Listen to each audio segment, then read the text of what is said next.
혁명이라는 것은 두산 백과사전이 있습니다. 비합법적 수단으로 국제 또는 정체를 번역하는 겁니다.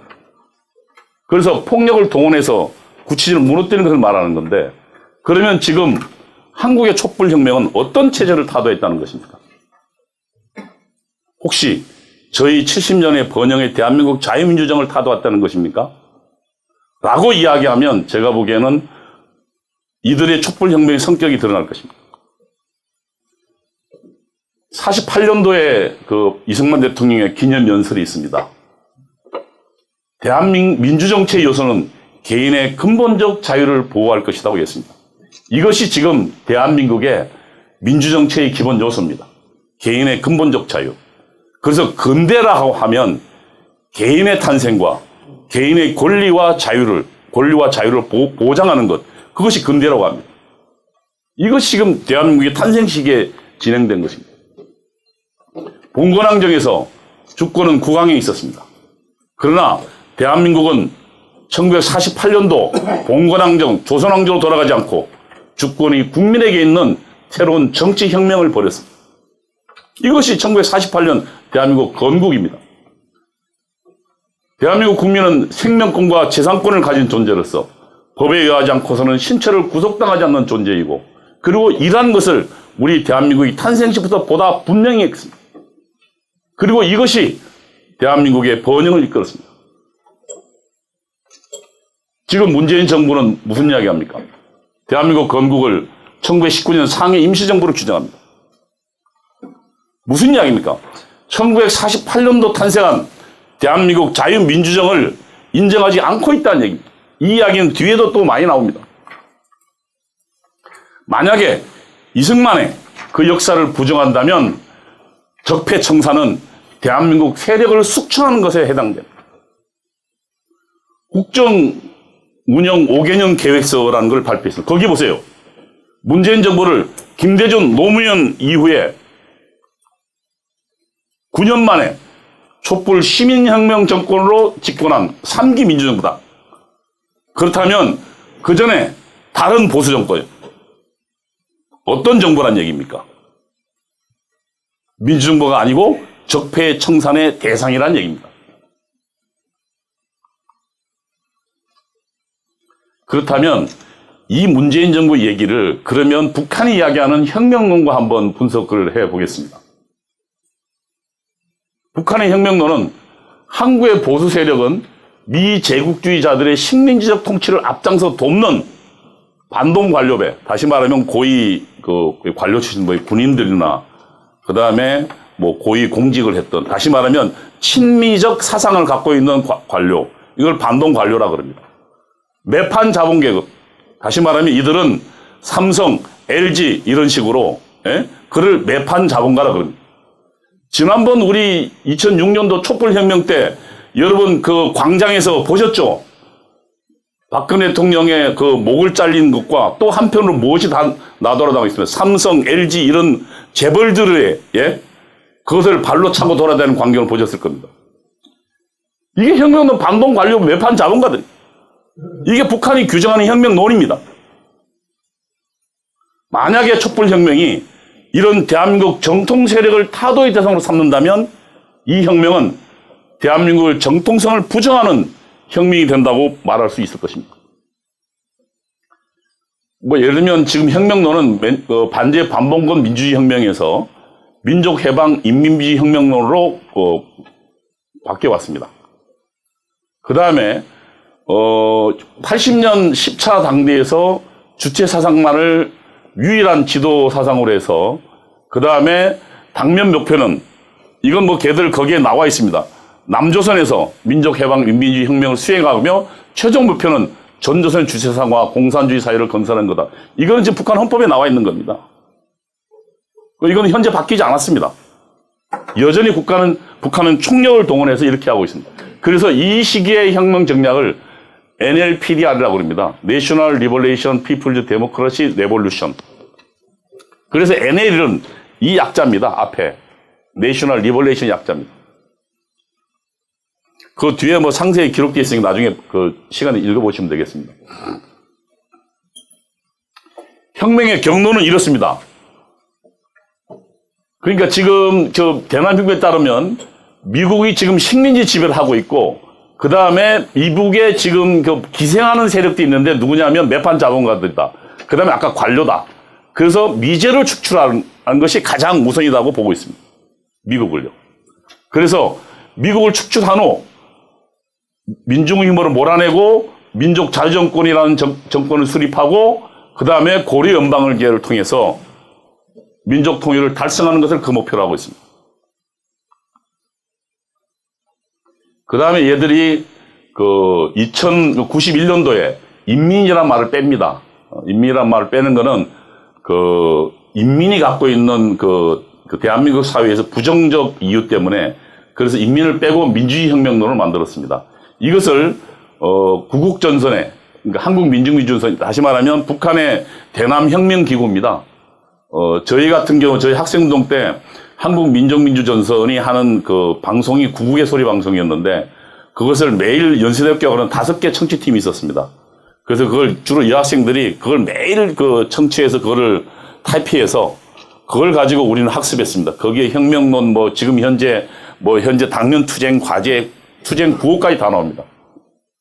그리고 저희는 매일 저녁에 모여서 이 국의 소리 방송, 다시 말하면 한국민족민주전선의 지시를 충실히 따를 것을 맹세했습니다.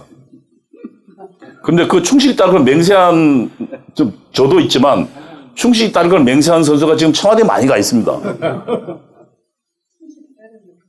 그리고 거기에 보면 전사의 맹세의 각오도 있습니다. 우리는 수령에 투철한 혁명 전사로서 남조선의 해방을 위하여 저희 목숨을 바쳐서 충성하겠다. 그런 전사의 각오를 매일 외치던 놈들이 지금 청와대 다 가 있어요.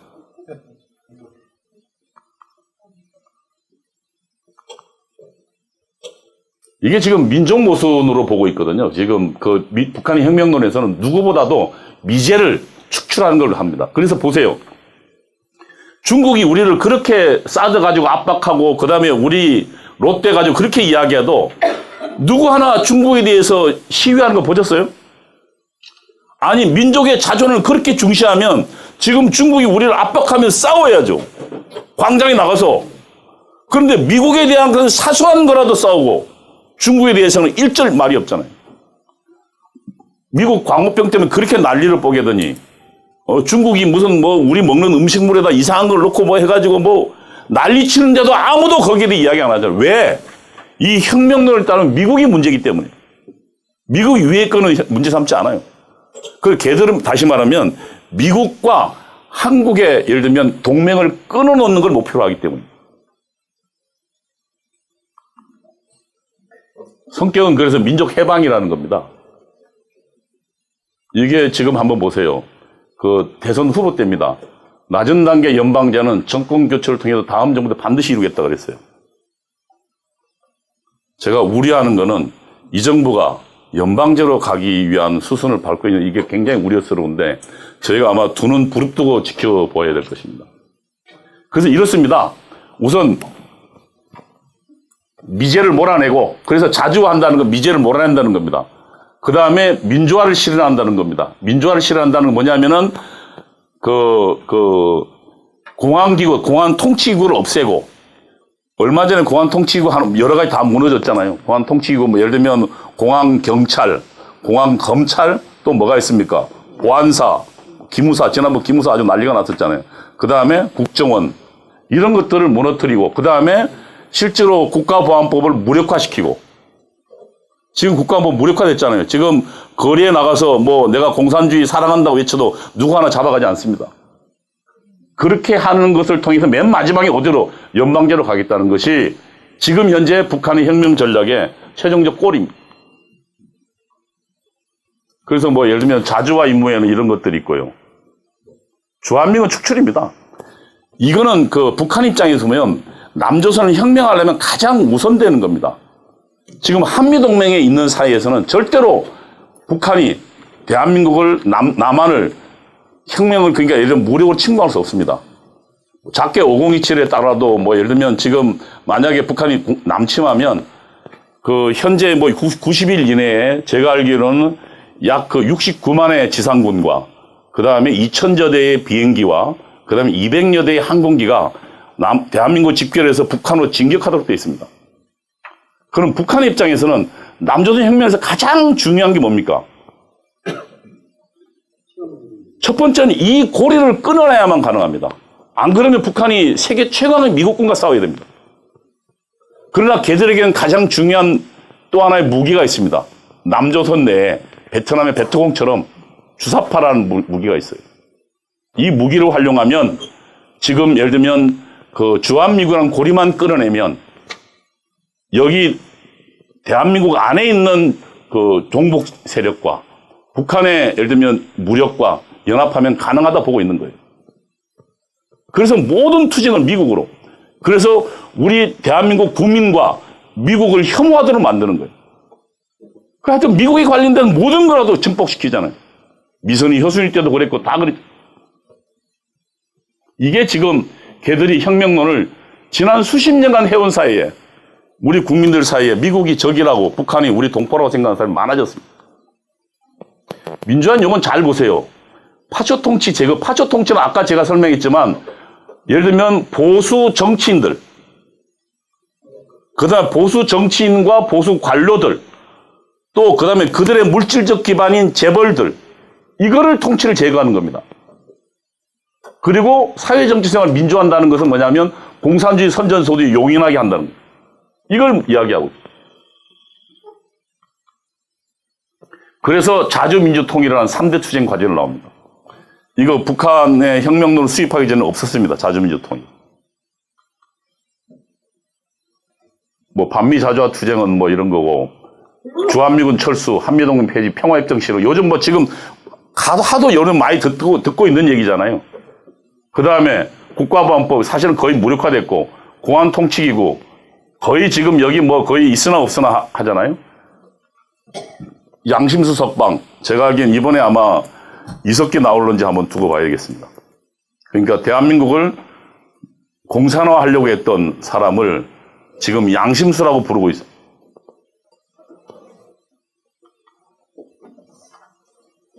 대상. 이 문제는 우리가 굉장히 중요합니다. 공산주의자들의 전략 전술에서는 누가 적이냐, 누가 동지냐를 가장 맨 먼저 따집니다. 근데 우파운동은 누가 적인지, 누가 동지인지 구분을 못해요. 동지들끼리 싸워요. 칼 슈미츠도 이야기했죠. 정치는 우적을 구분하는 거다. 누가 동지고 누가 적이다. 이 보세요. 걔들은 적을 정확하게 이야기해 놓습니다. 누구냐?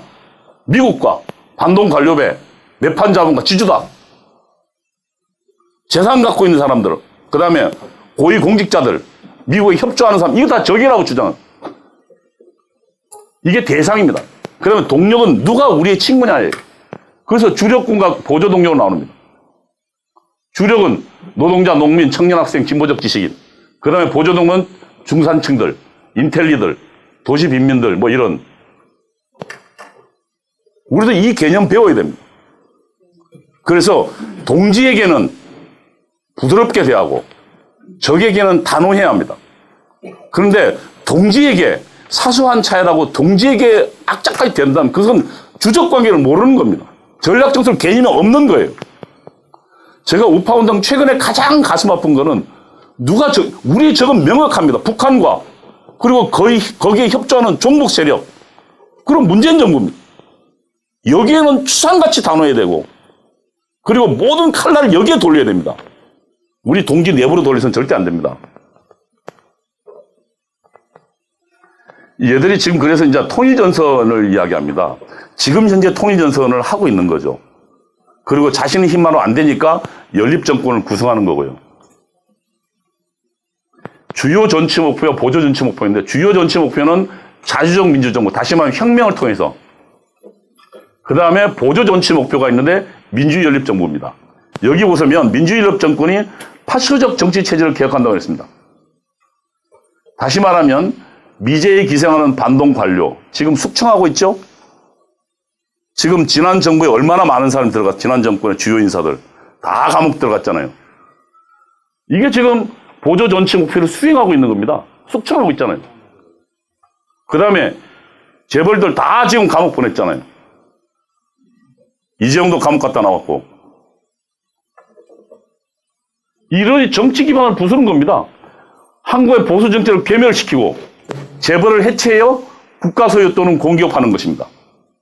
최근에 지금 삼성에 물론 좀 그게 낮지만 현대자동차는 제가 알기로 경제 쪽에 있는 분들의 얘기를 들어보면 거의 지금 정몽구 회장이 인지 능력을 상실해서 거의 지금 수년째 노동자가 지금 전부 주인인 기업이 됐다 그러더라고요. 현대자동차가. 임원들이 전부 노조의 눈치를 보고 있답니다. 그럼 지금 마지막 남은 거 삼성 하나 남았어요. 이 삼성도 잡으러 들어갔잖아요. 그래서 삼성 보고 지금 계속 이재명 협박하는 게는 경에 손 떼라는 거거든요. 손 떼고 누가 경 주도하겠다는 거예요. 노조가요. 이건 뭐예요? 이런 민주연립정부의 이 기반을 만드는 겁니다. 이게 지금 현재 이 정부가 수행하고 있는 역할들이에요.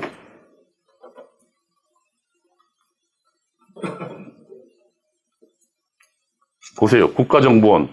제가 알기에는 국가정보원에 박선원이라는 사람이 상해 총영사로 있다가 골로 갔죠. 근데 박선원이라는 사람은 혐의를 의심받던 사람입니다. 연세대 운동권 출신이고 노무현 정부 때 그걸 했던 사람입니다. 안보비서관 했던 사람인데 김승규 원장의 증언에 따르면 1심의 간첩 사건을 수사하다가 청와대에서 정보가 나간다는 받고 그러면 비서를 수사하려면 대통령한테 보고를 해야 됩니다. 대통령 보고하고 얼마 있다 수사를 못하고 본인이 잘렸다는 얘기를 제가 들었습니다. 그 사람이 지금 이 상근 특보로 가 있습니다. 국가정보원. 그 다음에 기무사령부 지난번 아주 난리가 났죠. 그 다음에 경찰 공안부는 지금 있으나 마나입니다. 어때요? 공산주의 활동을 사찰하나 감시하는 기능을 없애거나 무력해서 공산자들 일성적인 정치 선전이나 선동원 투쟁에 장애가 돼서 없애는 걸 말합니다. 이게 지금 민주연립정부입니다. 이게 지금 실행되고 있잖아요.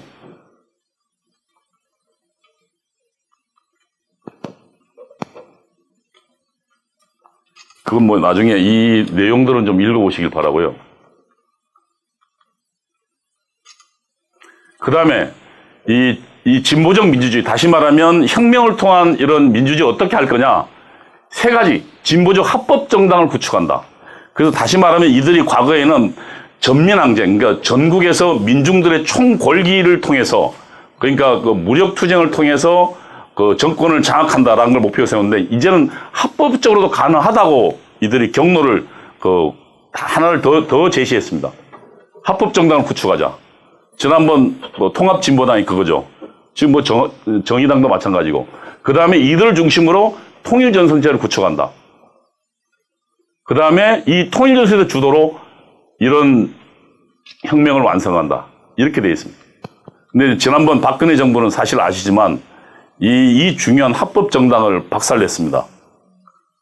내가 볼 때는 박근혜 정부가 합법정부를 박살낼 정도의 결기를 가졌다면 그 다음 얘들의 준동을 어떻게 막을 것인지에 대한 계획이 있었어야 돼요. 너무 아무 준비 없이 갔어요. 저들의 심장부를 칼을 찔렀으면 저들의 총궐기 반발이 있을 텐데 그거 안 하다가 지금 내가 보기에는 최순실사건 터지면서 뒤집기 당한 거예요. 저희는 내가 보기에는 만약에 다음 정부가 들어서더라도 우리가 혹시 선거를 이기더라도 아마 지금 현재 우리 역량으로면 이명박 정부 때 광우병 총 1년을 허비했잖아요. 지금 지금 종북 세력들은 훨씬 더 세력도 늘렸고 돈도 늘렸고 많은 경험도 갖고 있습니다. 정보도 갖고 있고 이들의 도전을 어떻게 할 것인지에 대한 사실상 대책이 있어야 할 겁니다. 이거 없이 만약에 정권 잡았다가 스스로 또 무너지고 나중에 우린 보수도 그러면 무능한 정권이라는 소리 분명히 들을 수도 있어요. 어쨌든 지금 이 전선체를 통해서 하겠다는 것이 이들의 혁명 전략입니다. 그래서 알지만 통일전선 때 진보정당 민주연립정부 구성, 지금 민주연립정부까지 와 있어요. 그 다음에 합법적으로 집권하든지 혹은 폭력을 통해서 집권하든지 마지막 단계가 지금 남아있는 겁니다. 이 마지막 단계 싸움에 저희가 직면했습니다. 저희가 굉장히 그러니까 그 경각의 눈을 떠야 될 이유 중에 하나입니다. 민중총궐기 투쟁본부가 박근혜 퇴진 비상국민행동입니다. 사실상 촛불혁명을 주도한 조직이죠. 예? 이들이 보면 패턴은 똑같습니다. 6월 투쟁, 광화문 시위, 광우병 시위, 세월호 시. 보시지만 6월 투쟁은 주체사장으로 무장된 전대엽, 저도 여기에 있었습니다. 제가 그때 연세대학교의 주동 핵심이었어요. 그 다음 이들이 만들어낸 미선 교순이, 예? 미군 장갑차의 사건을 가지고 아주 난리를 내보냈잖아요. 이거 한번 보세요. 이거 교통사고예요. 아쉽긴 하지만. 우리 젊은 여중생이 좀 아쉽긴 하지만 교통사고라고. 그러나 이들이 미국이 살해자로 몰았잖아요. 그래서 주한미군은 아주 혐오감을 불러일으켰잖아요. 그 다음에 아시지만 광우병, 기층민중운동, 지식인운동, 좌파운동이 전부 합쳐서 광우병이 벌였잖아요.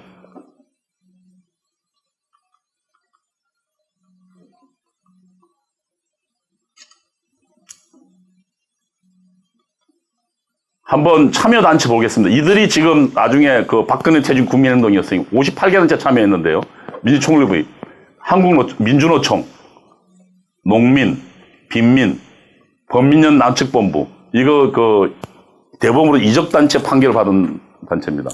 민주노동자 전국회, 이거는 민주노총 안에 있는 주사파 조직입니다. 평화통일을 여는 사람들, 평통사, 이거 주사파들 조직입니다. 한국진보위원회, 이거 주사파들의 연합체입니다. 민족자주통일중앙회의, 이거 주사파들의, 그래가지고 대법원에 그 이적단체 판결을 받은 단체입니다. 민교협, 이거 알죠? 얼마 전 교육부 장관, 유은혜 전 교육부 장관 하던 그 친구가 있던 조직이죠. 예? 예. 이들이 지금 만든 게 촛불혁명이에요. 이적단체와 주사파들, 이 핵심들이 만든 게 지난 촛불혁명이에요. 보세요. 민자통 중앙회의, 그 다음에 이적단체 받았고, 얘들은 종북단체 활동에 앞장섰던 조직이고. 이들 주요 내용도 있어요. 11회 요구안에 보세요. 국가범법 폐지, 국정원 해체, 양심수 석방. 아까 제가 봤던 지금 북한의 예를 들면 민주연립정부의 예를 들면 보조 전치 나항에 그대로 있잖아요. 이들 지금 11회 요구안에 그대로 있어요. 그대로. 민중총궐 투쟁본부 안에. 그 다음에 자유평화원에 주한미군, 한미동맹 폐지 다 있잖아요.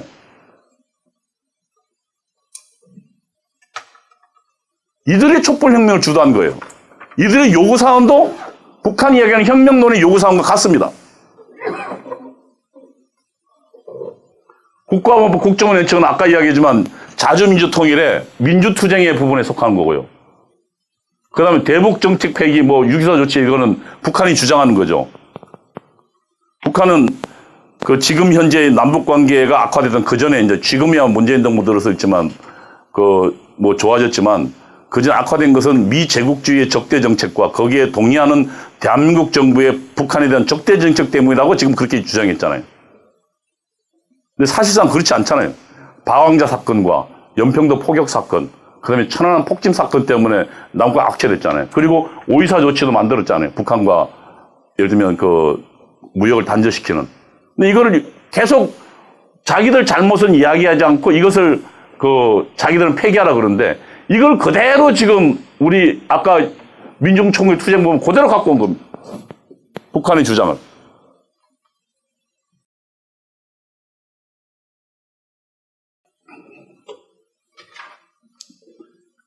북한의 예를 들면 사과와 재발 방지 약속도 없이 대북 적대 정책을 폐기하라는 것은 뭐예요? 민중총궐기 투쟁본부가 북한의 주장에 동조하고 있다는 거고, 그리고 촛불혁명의 주도 세력인 박근혜 퇴진 비상국민행동 또한 북한의 주장에 동조한다고 볼 수 있지 않겠습니까? 100대 과제를 보겠습니다. 상당 부분 이 문재인 정부의 개혁 과제와도 상당 일체, 지금 촛불 권리 선언과 100대 촛불 개혁 과제가 문재인 정부가 그대로 들어갔어요. 민주주의가 다시 땅바닥에 떨어져, 얘들은 다시 말하면 새로운 민주주의 길로, 그러니까 자유민주주의 말고 다른 민주주의로 가겠다는 겁니다. 대의 정치를 개혁하고 직접 민주주의 던지신 주권자 행동이다. 이게 지금 아까 우리 조 교수님께서 이야기했지만 불란서 혁명, 그래서 혁명과 반혁명이 얼룩져서 함부로 국민을 창치하지 못하도록 만들어놨습니다. 국민은 주권자의 국민이라는 것은 추상적 의미입니다. 권력의 원천. 다시 말하면 그 권력의 원천은 과거의 봉건쟁 때는 왕이었습니다. 왕이 권력의 최고 책임자였습니다. 그런데 그 왕이 없어진 빈자리를 누가 대신 채워야 된다. 그래서 추상적 의미로 국민을 만들어냈습니다. 집합적. 그러나 만약에 그 추상적 의미의 국민을 누가 참칭한다면 그건 전체주의로 갑니다.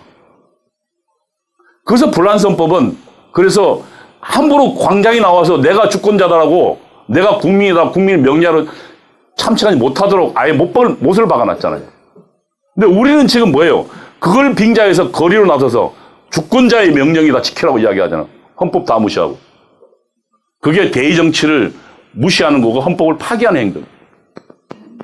이 지금 직접 민주주의, 그러니까 직접 민주라고 하는 사실은 이 친구들이 이야기하는 건 인민민주주의를 이야기하고 싶은 겁니다.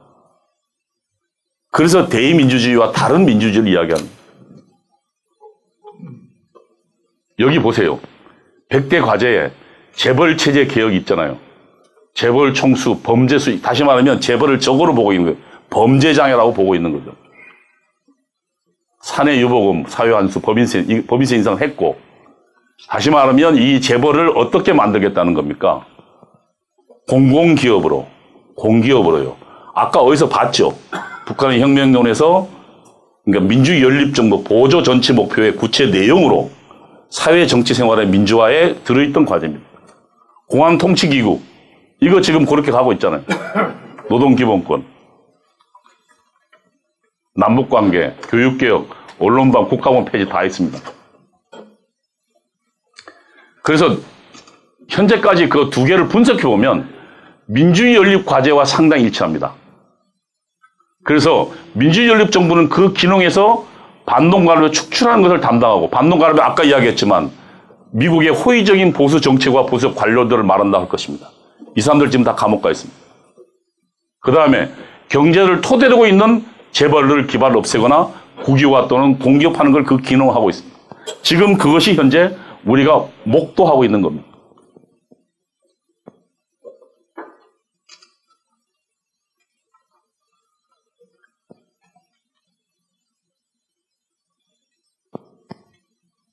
문재인 정부는 지금 북한의 대남혁명이 말하는 민주연립에 해당하는가? 스스로 촛불혁명 정부라고 이야기하고 불란서 혁명에 비유하고 있습니다. 구체제를 타도했다. 만약에 문재인 정부가 구체제를 자유민주정 체제, 1948년도 건설된 대한민국 체제를 타도하는 것이라면 이 혁명과 같은 맥락이라고 할 수 있겠습니다. 그 다음에 이들이 내민 과제를 국정의 과제로 삼고 있다면 지금 현재 우리는 문재인 정부를 민주연립정부, 혁명의 전 단계로 볼 수 있다고 저는 생각합니다.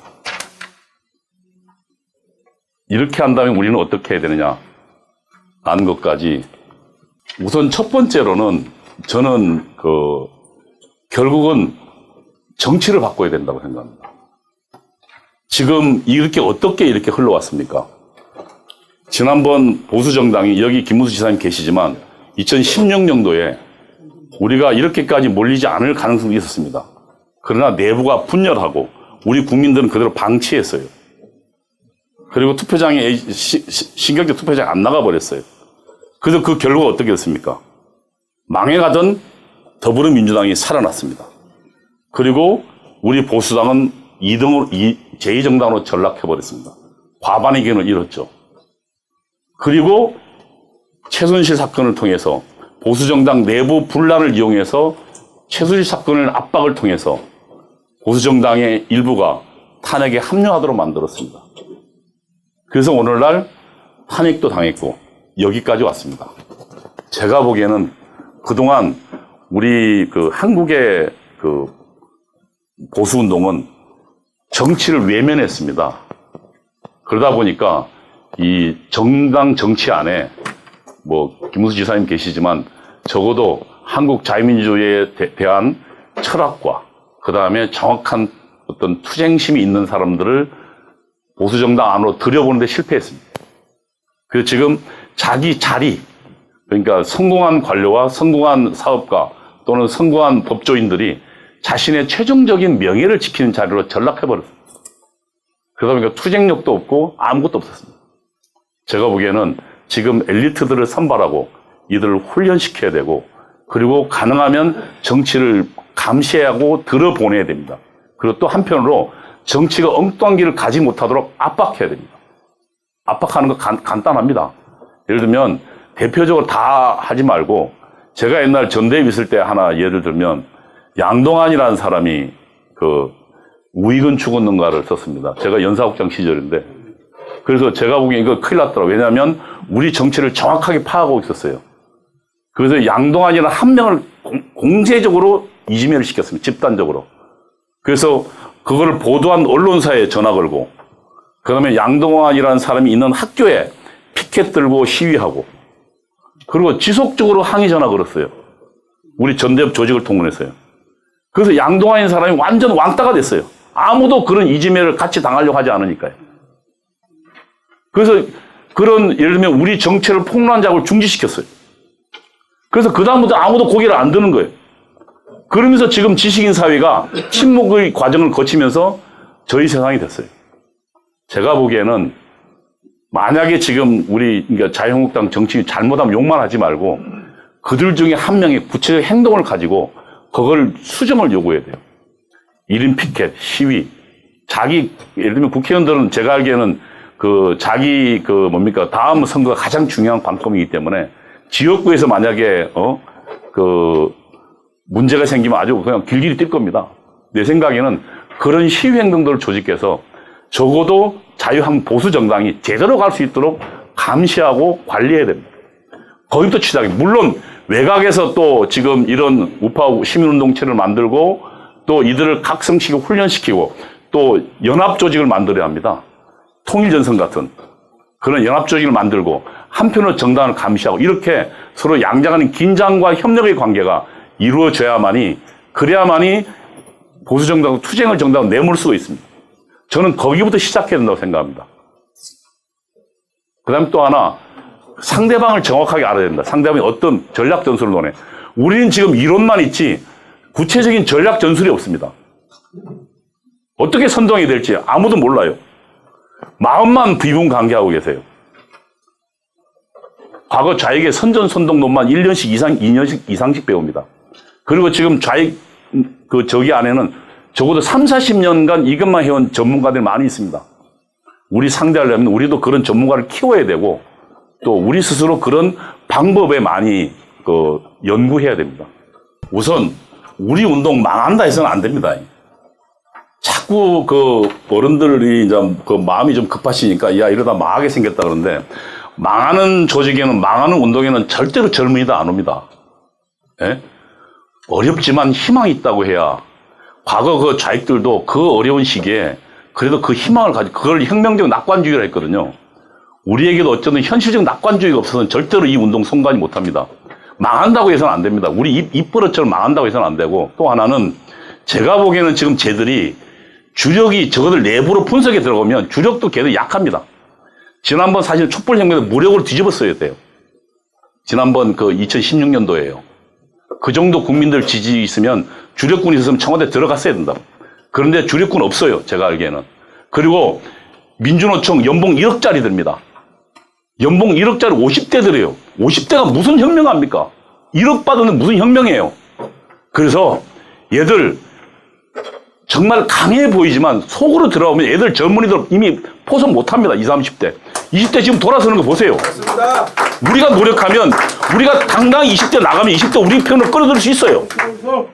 저는 그런 자신감이 우선 하나 있어야 되고 그 다음에 아까 이야기하지만 적을 향해서 겁내서는 안 됩니다. 어렵긴 하지만 우리가 분명히 이길 수 있다는 확신을 가지고 붙어나가야 됩니다.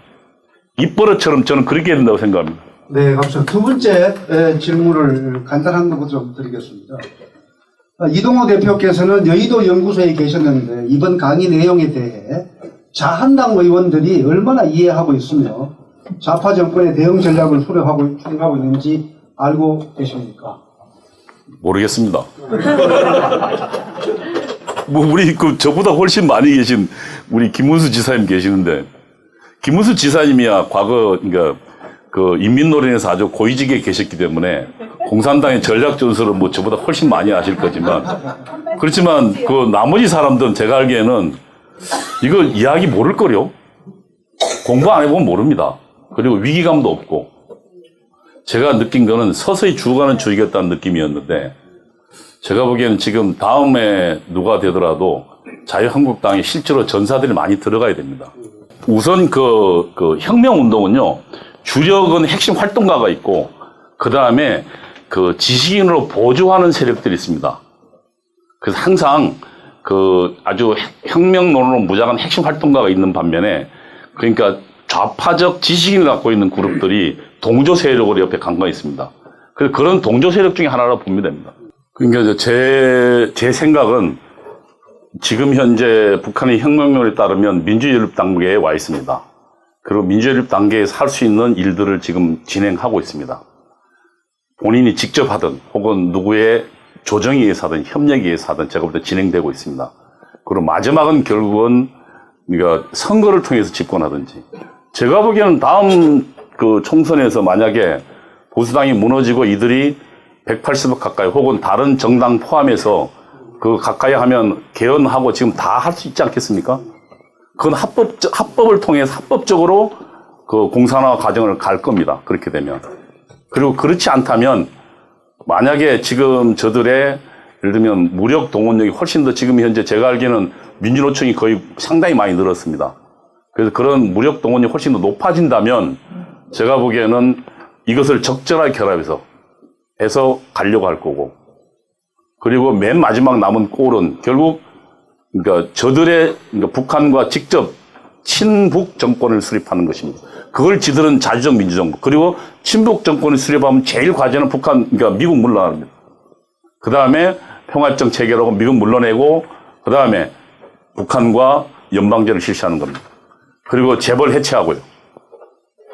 이 과정이 지금 남아있는 과제입니다. 근데 제가 알기에는 지금 마지막 혁명의 단계를 남아있고 그 지점점에서 자유민주 세력과 종북 세력 간의 치열한 전쟁이 결국 체제를 둘러싼 전쟁이 지금 당면한 것이 아니냐 이렇게 생각합니다.